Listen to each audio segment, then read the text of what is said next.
আমি টাকাম মিচিং পৰিণ কাবাং গুৱাহাটী মহানগৰ সমিতি আৰু খানাপাৰা আঞ্চলিক কমিটি সহযোগত আমি আজি এই দ্বিবাৰ্ষিক অধিৱেশন অনুষ্ঠিত কৰিছোঁ আৰু লগতে তাৰে লগত সংযুক্তি ৰাখি প্ৰত্যেক বছৰে আমি যেনেধৰণে আমি চিনাকি পৰ্ব অনুষ্ঠান আমি আয়োজন কৰোঁ সেইধৰণে আমি আয়োজন কৰিছোঁ।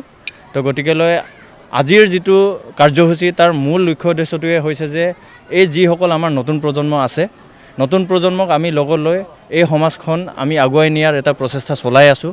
আৰু টাকাম মিচিং পৰিণ কাবাঙে সদায় এটা শ্লোগান দি থৈ আহিছে, সদায় এটা বিষয়বস্তুত আমি সদায় বিশ্বাস ৰাখোঁ, সেইটো হৈছে নতুন মুখ নতুন সংগ্ৰাম। সেই দিশকে আমি আগুৱাই আজি প্ৰত্যেক 3 বছৰে আমাৰ যেনেকৈ অধিৱেশন অনুষ্ঠিত হয়, আমি সেইকাৰণে আজিও আমি 3 বছৰ পিছত এটা খানাপাৰা আঞ্চলিক কমিটিৰ আজি অধিৱেশন আমি অনুষ্ঠিত কৰাইছোঁ শিল্পগ্ৰামত।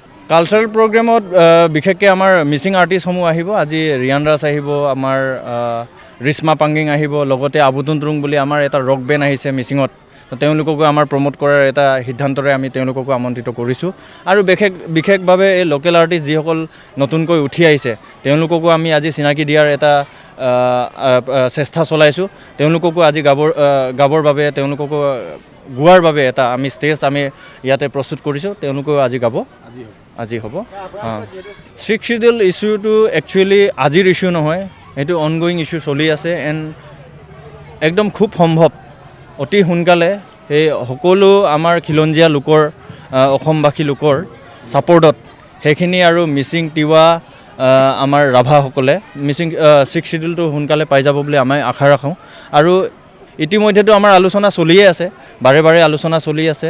আৰু এটা শেষৰ পৰ্যায়লৈকে আমাৰ এটা পজিটিভ আউটকাম সেইখিনি হোৱাত আমি আশাবাদী।